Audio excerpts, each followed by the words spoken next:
Bienvenidos a Historias Escalofriantes, el lugar donde las historias de terror cobran vida. Prepárense para sumergirse en relatos escalofriantes que les pondrán los pelos de punta. Si les gusta el miedo, no olviden darle like al video, suscribirse al canal y activar la campanita para no perderse ninguna historia. Además, déjennos en los comentarios desde dónde nos están viendo.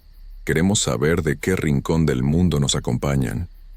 Ahora apaguen las luces, suban el volumen y déjense llevar por el terror.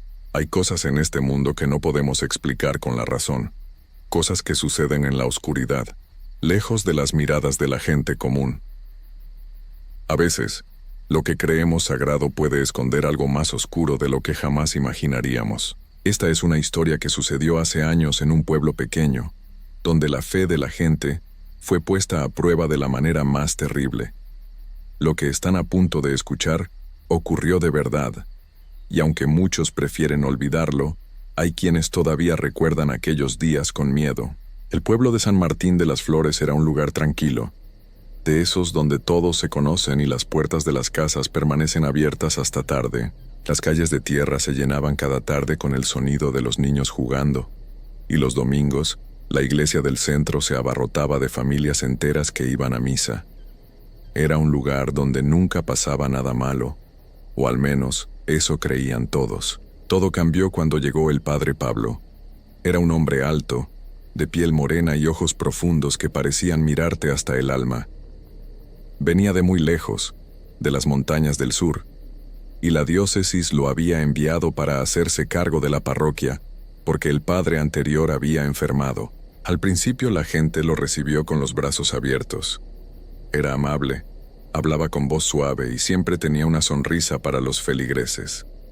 Las señoras del pueblo decían que era un hombre santo, dedicado a su labor. Pero Luis, un niño de 6 años que vivía con su abuela María en una casa cerca de la plaza, sintió algo extraño desde el primer día. Luis era un niño callado, de esos que observan todo con atención. Cuando el padre Pablo le dio la bendición después de misa, el niño sintió un escalofrío que le recorrió la espalda. Algo en la mirada del sacerdote no estaba bien, aunque Luis no sabía explicar qué era. Las primeras semanas fueron normales. El padre Pablo celebraba las misas, visitaba a los enfermos y organizaba el catecismo para los niños. La gente del pueblo estaba contenta con su nuevo párroco. Pero entonces comenzaron a suceder cosas extrañas. Primero fue el perro de don Julio, un animal grande y fuerte que desapareció una noche sin dejar rastro. Luego, las gallinas de doña Carmen amanecieron todas dispersas por el corral, y faltaban 3. La mujer juró que había escuchado ruidos extraños durante la madrugada, como si algo grande se arrastrara cerca de su casa. Después empezaron a perderse los gatos del pueblo. Uno por uno, los animales que vagaban por las calles dejaron de aparecer. La gente pensó que tal vez se habían ido al monte o que algún coyote había bajado del cerro. Pero lo que más preocupó a todos fue cuando Pedrito, el hijo menor de los Hernández, no llegó a su casa después de jugar en la tarde. Lo buscaron por todo el pueblo durante horas. La gente salió con lámparas y antorchas, gritando su nombre por las calles oscuras. Lo encontraron antes del amanecer, sentado detrás de la iglesia, mirando la pared con los ojos muy abiertos. El niño estaba bien, sin un rasguño, pero no hablaba. No decía una sola palabra. Sus padres lo llevaron de vuelta a casa, pero Pedrito nunca volvió a ser el mismo. Se quedaba horas mirando al vacío y por las noches gritaba en sueños. Una semana después, desapareció Anita, una niña de 7 años que había ido a recoger flores al campo. La encontraron 2 días más tarde, caminando por el camino que lleva al pueblo, descalza y con el vestido sucio. Tampoco podía hablar de lo que le había pasado. Solo lloraba y temblaba cuando alguien mencionaba la iglesia. La abuela María le decía a Luis que no saliera de la casa cuando oscureciera. «Hay algo malo afuera», le advertía mientras preparaba la cena. «Algo que anda suelto por el pueblo». Luis asentía en silencio, pero su curiosidad era más fuerte que el miedo. El padre Pablo seguía con sus actividades como si nada pasara. Celebraba las misas con la misma voz tranquila de siempre, y después se encerraba en la sacristía durante horas. Algunos decían que lo habían visto salir de la iglesia muy tarde por las noches, caminando hacia el bosque que rodeaba el pueblo. Otros juraban haber escuchado cantos extraños que salían de la iglesia cuando ya todos dormían. Cantos que no sonaban a ninguna oración que conocieran. Luis comenzó a tener pesadillas. Soñaba con sombras grandes que se movían en la oscuridad, con ojos amarillos que lo miraban desde el monte. Se despertaba sudando, con el corazón latiéndole tan fuerte que pensaba que se le saldría del pecho. Su abuela le ponía la mano en la frente y rezaba en voz baja, pidiéndole a Dios que protegiera a su nieto. Un día, después de la escuela, Luis decidió tomar un camino diferente para llegar a su casa. En lugar de ir por la calle principal, pasó por detrás de la iglesia, donde había un patio pequeño rodeado de árboles viejos. Era un lugar donde casi nadie iba, porque estaba lleno de maleza y piedras sueltas. Fue entonces cuando lo vio. El padre Pablo estaba ahí, de espaldas a él, de rodillas frente a un círculo dibujado en la tierra. Había velas encendidas alrededor, y en el centro del círculo había algo que Luis no pudo ver bien. El sacerdote murmuraba palabras en un idioma que el niño no entendía, palabras que sonaban antiguas y oscuras. Luis se quedó paralizado, escondido detrás de un árbol. Quería correr, pero sus piernas no le respondían. Y entonces sucedió algo que el niño nunca olvidaría. El cuerpo del padre Pablo comenzó a temblar. Sus brazos se estiraron de una forma extraña, y su espalda se arqueó hacia atrás. Un sonido horrible salió de su garganta, como el aullido de un animal herido mezclado con algo más profundo, más terrible. La piel del sacerdote empezó a cambiar, a cubrirse de pelo oscuro. Sus manos se convirtieron en garras, y su rostro se alargó hasta formar un hocico lleno de dientes afilados. En cuestión de segundos, donde había estado el padre Pablo ahora había una criatura enorme, mitad hombre, mitad bestia. Un nahual. Luis había escuchado las historias que contaban los viejos del pueblo, sobre personas que podían transformarse en animales, brujos antiguos que usaban ese poder para hacer el mal. Pero nunca pensó que fueran reales. La criatura levantó la cabeza y olió el aire. Sus ojos amarillos brillaron en la penumbra, y entonces se volteó. Luis y la bestia se miraron directamente a los ojos. El niño sintió que el mundo se detenía. No podía respirar. No podía moverse. La criatura lo observaba con una inteligencia que no era animal, una conciencia que lo reconocía. Y en ese momento, Luis supo que el padre Pablo sabía que lo había visto. De alguna forma, sus piernas comenzaron a moverse. Corrió como nunca había corrido en su vida, saltando sobre piedras y esquivando ramas. Escuchó un gruñido detrás de él, el sonido de algo grande moviéndose entre los árboles. No se atrevió a mirar atrás. Corrió hasta llegar a la calle principal donde había gente caminando, y solo ahí se detuvo, jadeando y con lágrimas en los ojos. Esa noche, Luis no le dijo nada a su abuela sobre lo que había visto. Sabía que no le creería, o peor aún, pensaría que estaba enfermo. Se metió a su cama temblando, tapándose hasta la cabeza con las cobijas, rezando para que todo hubiera sido un mal sueño, pero no lo era. Y el padre Pablo lo sabía. Los días siguientes fueron los peores de la vida de Luis. Cada mañana se despertaba con la esperanza de que todo hubiera sido una pesadilla, pero bastaba con ver la iglesia desde la ventana de su casa para que el miedo regresara con más fuerza. El padre Pablo continuaba con su vida normal, saludando a la gente en la plaza, bendiciendo a los niños que pasaban corriendo, sonriendo como si nada malo estuviera sucediendo. Pero Luis sabía la verdad, y lo peor de todo era que el padre Pablo también sabía que Luis lo había descubierto. Comenzó de manera sutil. Luis salía de la escuela y al voltear, veía la figura del sacerdote al otro lado de la calle, observándolo. No hacía nada, solo estaba ahí, con las manos cruzadas sobre el pecho, y esa sonrisa que ya no le parecía amable. La primera vez Luis pensó que era coincidencia. La segunda vez sintió un nudo en el estómago. La tercera vez, echó a correr hacia su casa sin mirar atrás. El padre Pablo empezó a aparecer en todas partes. Cuando Luis iba a la tienda con su abuela, ahí estaba el sacerdote, comprando velas. Cuando jugaba en el parque con otros niños, podía sentir esos ojos clavados en él desde la puerta de la iglesia. Cuando caminaba de regreso a casa después de clases, escuchaba pasos detrás de él, pasos que se detenían cuando él se detenía, que se apresuraban cuando él corría. Una tarde, Luis llegó a su casa casi sin aliento. Su abuela estaba preparando tortillas en el comal y lo miró preocupada. «¿Qué te pasa, mijito? Vienes muy asustado», le dijo mientras se limpiaba las manos en el delantal. Luis quiso contarle todo.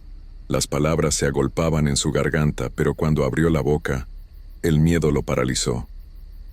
¿Y si ella no le creía? ¿Y si pensaba que estaba mintiendo o que había perdido la razón? «Nada, abuela, solo corrí mucho», mintió, tratando de que su voz sonara normal. La anciana lo miró con desconfianza, pero no insistió. Le sirvió un vaso de agua y le dijo que fuera a lavarse las manos para cenar. Esa noche Luis no pudo dormir.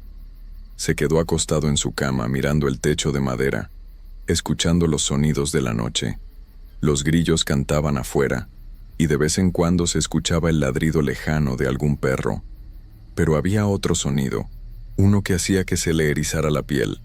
Era como un rasguño suave en la ventana, como si algo con garras estuviera probando si podía entrar. Luis se tapó hasta la cabeza con las cobijas y apretó los ojos con fuerza. «No es real, no es real», se repetía en susurros. Pero el sonido continuaba, paciente, persistente. Después de lo que pareció una eternidad, finalmente se detuvo. El niño se quedó despierto hasta que empezó a amanecer, y solo entonces pudo dormir un poco. Los animales siguieron desapareciendo. Ahora eran las cabras del señor Tomás, 3 de ellas que simplemente no aparecieron una mañana. Luego fueron los conejos de la familia Morales. La gente del pueblo empezó a preocuparse de verdad. Algunos decían que había un animal salvaje suelto, tal vez un puma que había bajado de la sierra.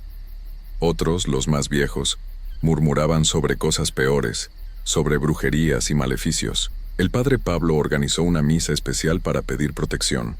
La iglesia se llenó de gente asustada que rezaba con fervor. Luis fue con su abuela, aunque no quería. Durante toda la ceremonia sintió los ojos del sacerdote sobre él. Cada vez que el padre Pablo levantaba la vista del altar, sus ojos se encontraban con los de Luis. Y en esa mirada había algo oscuro, una promesa silenciosa que el niño entendía perfectamente. «Sé que me viste, y vas a pagar por ello». Después de la misa, la abuela María se quedó platicando con las otras señoras del pueblo. Luis esperaba afuera, sentado en las escaleras de la iglesia, cuando sintió una mano pesada sobre su hombro. Se volteó y se encontró con el padre Pablo, que lo miraba con esa sonrisa que ya no engañaba a nadie. «Luis, ¿verdad?», dijo el sacerdote con voz suave. «Eres un niño muy observador. Siempre te veo mirando todo con mucha atención». El niño no pudo responder. Tenía la garganta completamente seca. «Los niños curiosos a veces ven cosas que no deberían ver», continuó el padre Pablo apretando un poco más el hombro de Luis. «Hay que tener cuidado con eso. La curiosidad puede ser peligrosa». Luis asintió con la cabeza, incapaz de articular palabra. El sacerdote le dio una palmadita en el hombro y se alejó. Pero antes de entrar de nuevo a la iglesia, se volteó una última vez. «Cuídate mucho, Luis, especialmente de noche. Nunca se sabe qué puede andar suelto en la oscuridad». Desde ese día, Luis no volvió a sentirse seguro. Dejó de jugar con los otros niños después de clases y se iba directo a su casa. Convencía a su abuela de que lo dejara faltar a la escuela con cualquier excusa. Se la pasaba encerrado, mirando por la ventana, esperando ver la figura del padre Pablo rondando su casa. Y sus temores estaban justificados, porque el padre Pablo sí rondaba. Los vecinos empezaron a mencionarlo en voz baja. Doña Esperanza, que vivía 2 casas más abajo, le dijo a la abuela María que había visto a una sombra grande cerca de su casa en la madrugada. Una sombra que caminaba en 2 patas pero que no parecía completamente humana. Don Rafael juró que una noche, al salir a revisar sus animales, había visto algo trepando por el techo de la casa de la familia de Luis. Algo que se movía como un gato, pero del tamaño de un hombre. La abuela María comenzó a rezar más que nunca. Puso una cruz grande sobre la puerta de entrada y otra sobre la ventana de la habitación de Luis. Todas las noches antes de dormir, bendecía al niño con agua bendita que guardaba en un frasco junto a su cama. San Miguel Arcángel, defiéndenos en la batalla, rezaba en voz alta, y Luis repetía las palabras con ella, aferrado a su mano arrugada. Pero las oraciones no fueron suficientes. Una madrugada, Luis se despertó con la sensación de que algo andaba mal. La casa estaba demasiado silenciosa, ni siquiera se escuchaban los grillos. Se sentó en su cama y miró hacia la ventana. La luz de la luna entraba por los vidrios, creando sombras extrañas en las paredes. Y entonces lo vio. Una figura enorme estaba agachada en el techo, justo afuera de su ventana. No era completamente humana ni completamente animal.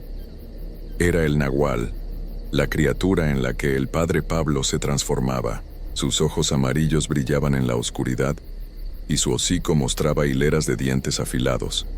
La bestia rasguñó el vidrio de la ventana con sus garras, produciendo un sonido horrible que le heló la sangre. Luis quiso gritar, pero no le salió la voz. Quiso correr hacia la habitación de su abuela, pero estaba paralizado de terror. La criatura golpeó el vidrio con más fuerza y aparecieron grietas en la ventana. Sabía que no podría resistir mucho más. De pronto se escuchó la voz de su abuela desde la otra habitación. «En el nombre de Dios, apártate de esta casa». La anciana apareció en la puerta con una vela encendida y un rosario en la mano, rezando con voz fuerte. La criatura retrocedió un poco, gruñendo, pero no se fue. Los ojos amarillos seguían fijos en Luis. Esa noche, la abuela y el niño se quedaron despiertos hasta que amaneció, rezando sin parar. Cuando llegó la luz del día, la criatura se había ido, pero ambos sabían que regresaría. Y la próxima vez, tal vez las oraciones no serían suficientes para detenerla. Luis ya no iba a la escuela. Se la pasaba encerrado en su casa, pegado a su abuela, aterrado de que en cualquier momento la puerta se abriera y ahí estuviera el padre Pablo, o peor aún, la bestia en la que se convertía. Los días se volvieron una tortura de espera y miedo. La gente del pueblo comentaba que el niño se había enfermado, que tenía fiebre y no podía salir. Nadie sospechaba la verdad.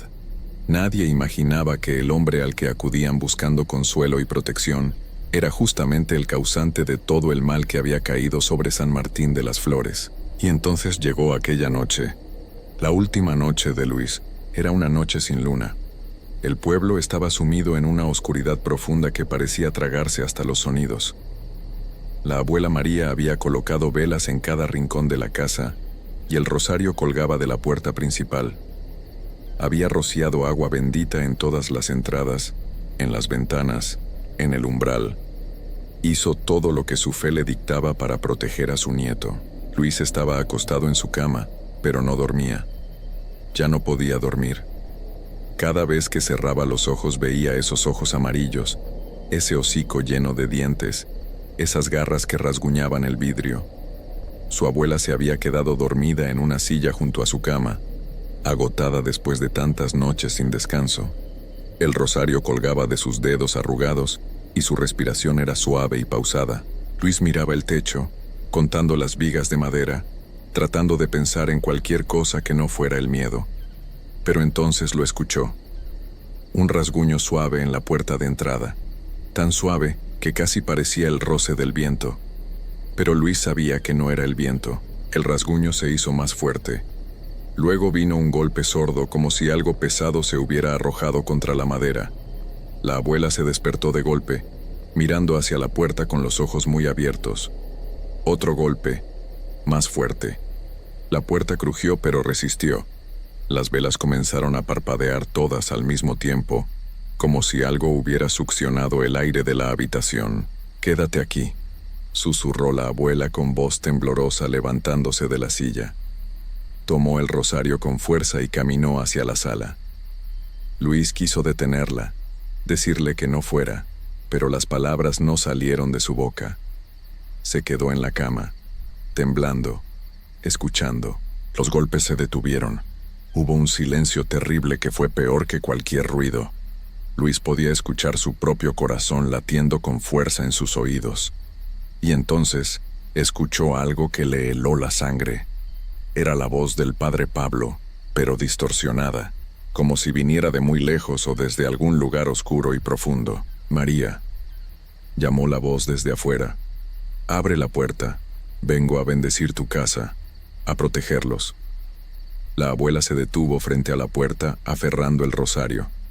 «No eres bienvenido aquí», respondió con voz firme, aunque Luis podía notar el miedo en ella. «Esta casa está protegida por la sangre de Cristo». Hubo una risa baja, gutural, que no sonaba humana. «¿Protegida? Nada puede protegerlos de mí. El niño me vio en mi verdadera forma, y ahora debe pagar el precio». Y entonces algo golpeó la ventana de la habitación de Luis. El vidrio estalló en 1000 pedazos y la criatura entró de un salto. Era enorme, mucho más grande de lo que Luis recordaba. Su pelo era negro como la noche misma, y sus ojos amarillos brillaban con una luz propia en la oscuridad. El olor que despedía era horrible, una mezcla de tierra mojada, sangre y algo más antiguo, algo podrido. Luis quiso gritar, pero el terror le había robado la voz. La criatura se acercó a la cama lentamente.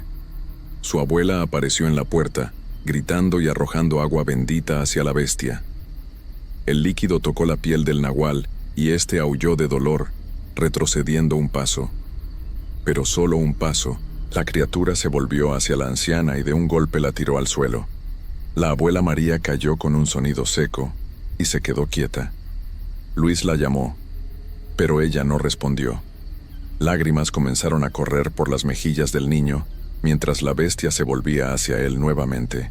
«No debiste mirar», dijo la criatura con una voz que era una mezcla horrible entre la del padre Pablo y algo inhumano. «Los secretos antiguos están prohibidos para los ojos de los niños.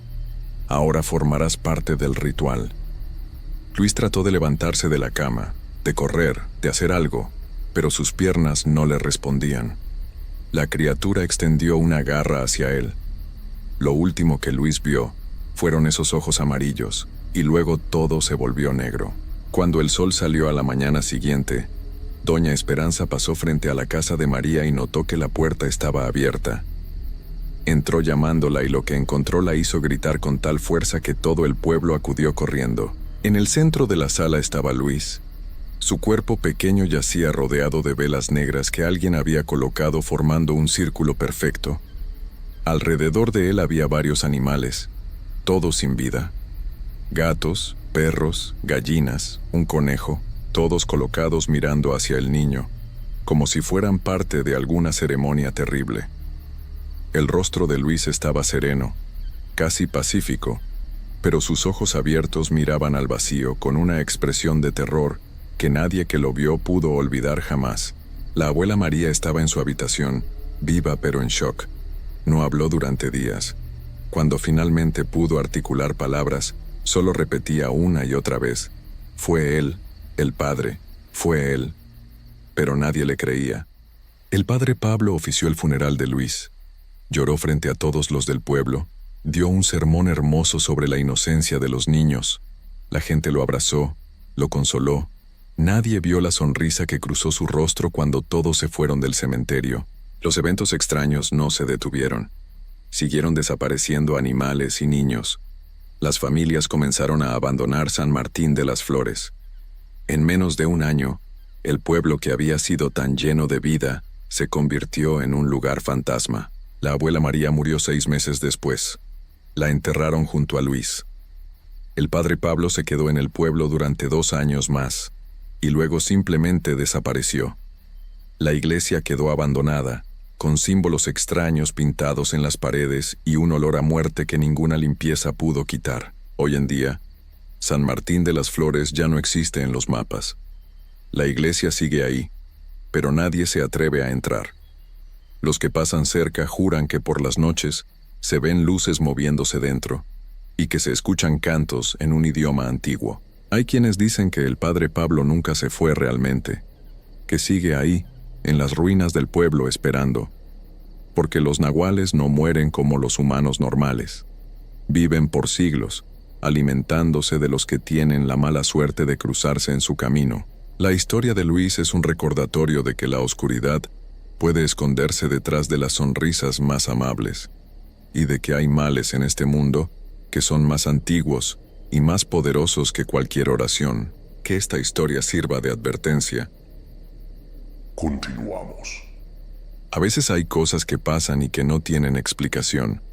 Por más que tratemos de entenderlas con la razón, hay algo dentro de nosotros que sabe que son verdad. Hay lugares donde el tiempo parece haberse detenido, donde el pasado vive en cada rincón esperando a ser descubierto. Y hay historias que se cuentan entre la gente del pueblo. Historias que todos conocen pero que nadie se atreve a comprobar. Esta es una de esas historias. Sucedió hace algunos años en San Miguel de Allende, en el estado de Guanajuato, y las personas que la vivieron jamás pudieron olvidarla.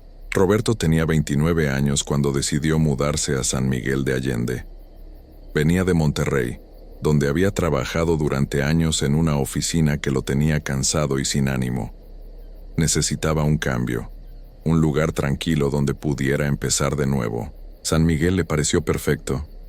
Era un pueblo colonial lleno de historia, con calles de piedra y edificios antiguos que parecían contar historias de siglos pasados. Consiguió trabajo cuidando y dando mantenimiento al Centro Cultural Nigromante, un edificio enorme que había sido construido hace muchísimos años como un lugar de retiro religioso. Ahora era un centro donde se daban clases de pintura, música y teatro. El edificio era impresionante, con pasillos largos, techos altos y patios amplios rodeados de arcos de cantera. Roberto pensó que sería un trabajo tranquilo y fácil, pero desde el primer día sintió que algo no estaba bien en ese lugar. No sabía qué era exactamente. No era miedo, pero sí una sensación incómoda que le hacía querer irse rápido cuando llegaba la tarde. Los pasillos siempre estaban fríos, incluso cuando afuera hacía mucho calor. El silencio era tan profundo que cualquier ruido pequeño se escuchaba muy fuerte, rebotando en las paredes de piedra. Roberto trataba de no darle importancia. Era un edificio viejo. Era normal que se sintiera así. Durante las primeras 2 semanas todo estuvo bien. Roberto se dedicaba a revisar que las puertas y ventanas funcionaran, a cambiar focos, a limpiar los patios. Conoció a algunas de las personas que daban clases ahí. Todos eran amables y platicaban con él cuando se lo encontraban. Nadie le había dicho nada extraño sobre el edificio. Pero una tarde, mientras estaba barriendo uno de los corredores, se le acercó un señor mayor que trabajaba como conserje desde hacía muchos años. Se llamaba Don Luis y tenía la mirada cansada de alguien que ha visto muchas cosas. «No te quedes hasta muy tarde aquí», le dijo de repente, sin venir al caso. Roberto se extrañó. «¿Por qué no?». Don Luis lo miró directo a los ojos. «Este lugar guarda cosas del pasado, cosas que no se han ido». No dijo más. Se dio la vuelta y siguió caminando, dejando a Roberto con la duda. Esa noche, cuando cerró el edificio, las palabras de Don Luis le daban vueltas en la cabeza. Trató de no hacerles caso, pero algo había cambiado. El silencio ya no se sentía vacío. Se sentía como si algo invisible estuviera ahí, observándolo. Pasó una semana y Roberto casi había olvidado esa conversación. Hasta que una tarde tuvo que quedarse más tiempo de lo normal, porque una de las lámparas del segundo piso se había descompuesto y necesitaba cambiarla. Ya era de noche y todos se habían ido. El edificio estaba completamente solo. Las luces del pasillo parpadeaban de vez en cuando, algo que Roberto pensó que era por la instalación eléctrica antigua. Estaba terminando de poner la lámpara nueva cuando escuchó pasos. Eran pasos lentos, como si alguien arrastrara los pies por el suelo de piedra. Venían del fondo del pasillo. Roberto se quedó quieto, con la escalera todavía en las manos, tratando de ver quién era. Los pasos se detuvieron. ¿Hay alguien ahí?, preguntó, pero su voz se perdió en el silencio. Nadie respondió. Se bajó de la escalera y caminó hacia el pasillo. No había nadie. Todas las puertas estaban cerradas. Se dijo que había sido su imaginación, que estaba cansado y por eso escuchaba cosas.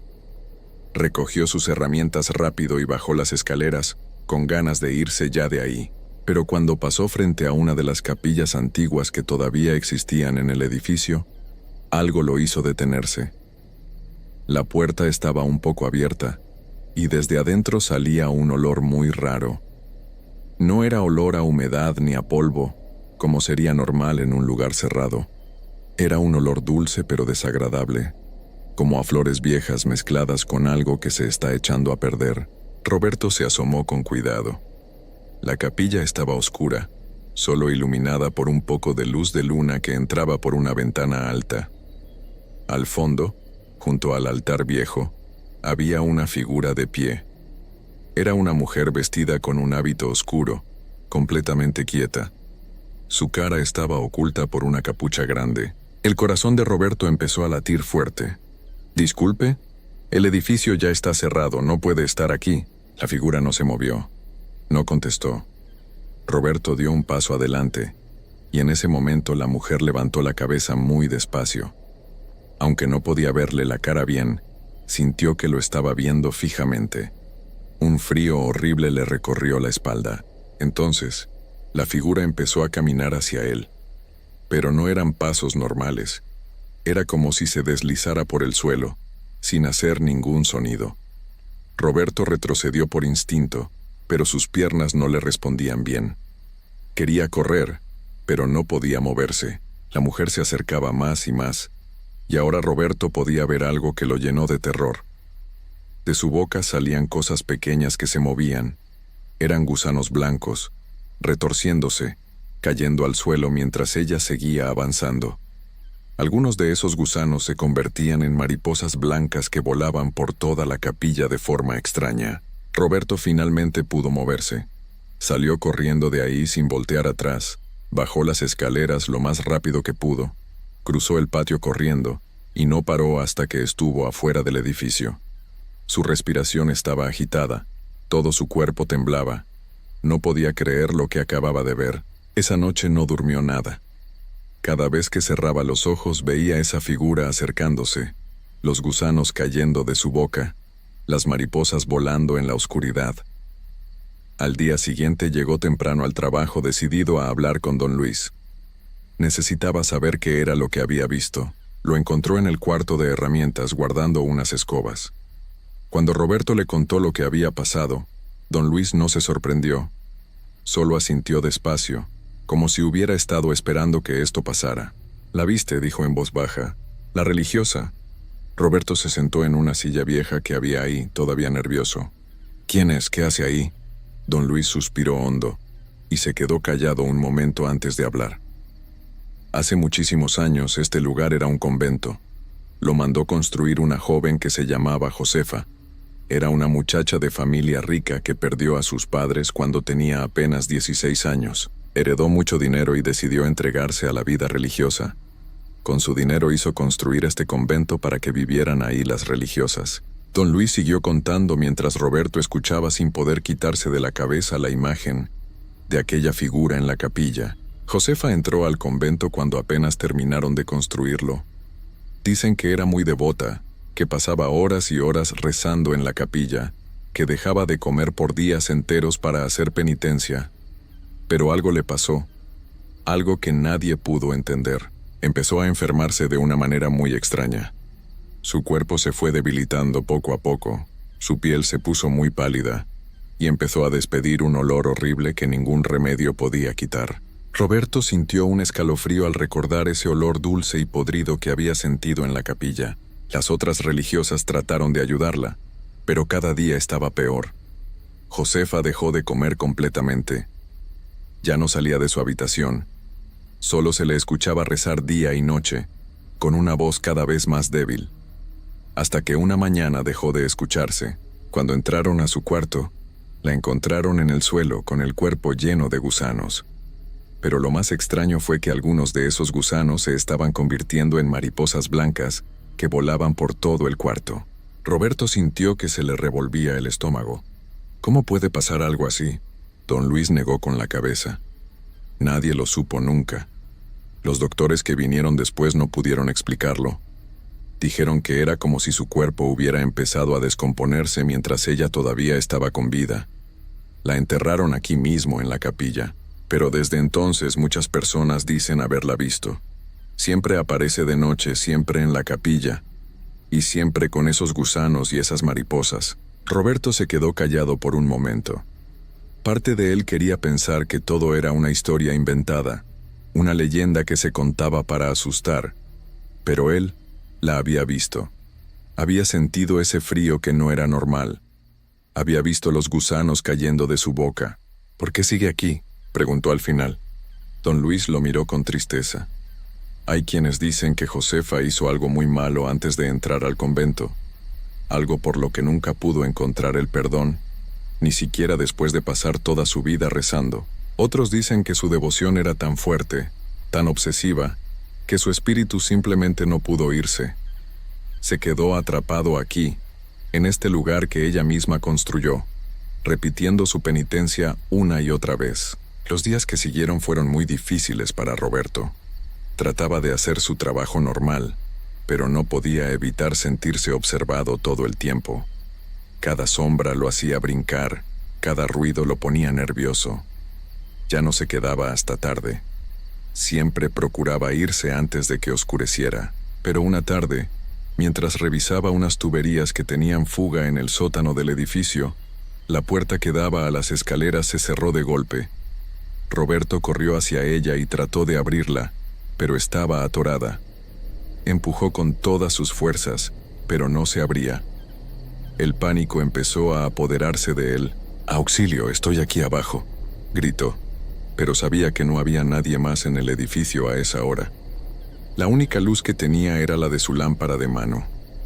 El sótano era un laberinto de pasillos angostos y cuartos pequeños que en su tiempo habían servido como bodegas y lugares de castigo.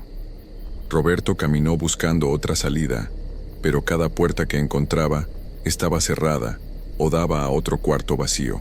Entonces escuchó algo que hizo que se le helara la sangre. Era un canto, una voz de mujer que cantaba algo en otro idioma, una oración que resonaba por todos los pasillos del sótano. La voz venía de todas partes y de ninguna al mismo tiempo.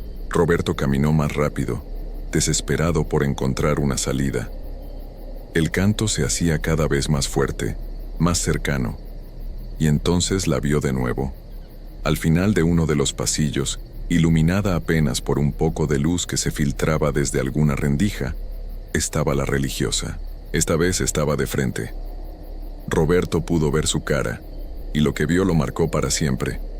Su piel estaba gris y hundida, los ojos eran solo dos huecos oscuros, y de su boca abierta salían docenas de gusanos blancos que caían al suelo formando un charco viscoso. Las mariposas volaban a su alrededor, chocando contra las paredes. La religiosa extendió su mano hacia él, como pidiéndole que se acercara. Su boca se movía, pero no salían palabras. Solo ese canto que parecía venir de otro mundo. Roberto retrocedió, tropezó y cayó al suelo. La lámpara rodó lejos de él, dejándolo casi en completa oscuridad. La religiosa empezó a avanzar hacia él, con esos movimientos que no eran normales, deslizándose sin hacer ruido. Roberto se arrastró hacia atrás, hasta que su espalda chocó contra la pared. No había escapatoria. La figura se detuvo frente a él. Roberto podía oler ese olor nauseabundo. Podía ver los gusanos cayendo a centímetros de sus piernas. Cerró los ojos con fuerza, esperando lo peor. El canto se hizo ensordecedor, llenando cada rincón de su mente, y entonces, de repente, todo se detuvo. El silencio regresó. Roberto abrió despacio los ojos. La religiosa ya no estaba. Tomó su lámpara con las manos temblando y corrió sin saber hacia dónde hasta que finalmente encontró unas escaleras diferentes que lo llevaron a la planta baja. Salió del edificio y no volvió a entrar. Al día siguiente, Roberto renunció. No dio explicaciones, no quiso hablar con nadie. Simplemente se fue de San Miguel de Allende y no regresó jamás. Pero las pesadillas lo siguieron. Cada noche soñaba con la religiosa, con su cara desfigurada, con los gusanos y las mariposas. Cada noche escuchaba ese canto que parecía llamarlo de vuelta. Pasaron los meses y Roberto trató de hacer una vida normal en otro lugar. Se fue a Querétaro, consiguió otro trabajo, trató de olvidar, pero algo había quedado roto dentro de él. Ya no podía estar en lugares silenciosos porque escuchaba el canto. Ya no podía ver una mariposa blanca sin sentir ese frío que había sentido en el sótano. El recuerdo de aquella noche se había grabado tan profundo en su mente que ya no podía distinguir si estaba despierto o soñando. Una noche, mientras dormía en su nuevo departamento lejos de Guanajuato, Roberto despertó sobresaltado. Había algo en su habitación, ese olor dulce y podrido que conocía tan bien. Se incorporó en la cama y entonces la vio, de pie junto a la ventana. La religiosa lo había seguido. Nunca había estado atrapada en el convento. Ella lo había elegido a él. Roberto quiso gritar pero no pudo. La religiosa se acercó despacio y mientras lo hacía, los gusanos empezaron a caer de su boca formando un rastro en el suelo. Las mariposas blancas volaban por toda la habitación, chocando contra las paredes, contra el techo. El canto volvió, más fuerte que nunca, llenando cada espacio. Esta vez no había escapatoria. Esta vez no había forma de huir. Roberto entendió en ese momento que había algo peor que la presencia de la religiosa. Era saber que nunca iba a poder librarse de ella, que había cruzado una línea al verla aquella primera noche y que ahora estaba condenado a vivir con ese horror persiguiéndolo hasta el último de sus días. La religiosa extendió su mano y finalmente lo tocó. Roberto sintió un frío que le quemaba la piel, un vacío que le absorbía todo pensamiento. Y mientras caía en esa oscuridad, lo último que alcanzó a ver fueron las mariposas blancas volando a su alrededor, y lo último que escuchó fue ese canto eterno que ya nunca lo dejaría en paz. Dicen que Roberto dejó de ir a trabajar poco después de esa noche. Su casero encontró su departamento vacío semanas más tarde. No había señales de pelea ni nada fuera de lugar, solo un olor extraño que no se iba y decenas de mariposas blancas muertas esparcidas por todo el cuarto. De Roberto nunca se supo nada más, y en San Miguel de Allende, en el Centro Cultural Nigromante, la gente que trabaja ahí sigue escuchando pasos en los pasillos vacíos cuando cae la noche. Sigue sintiendo ese frío que no tiene explicación. Y de vez en cuando, alguien ve una figura de hábito oscuro deslizándose por la capilla antigua, rodeada de mariposas blancas que vuelan sin rumbo, buscando quizás a su próxima víctima. Porque hay cosas que no se pueden explicar. Hay lugares donde el pasado nunca descansa. Y hay historias que son reales, aunque nuestra razón se empeñe en negarlas.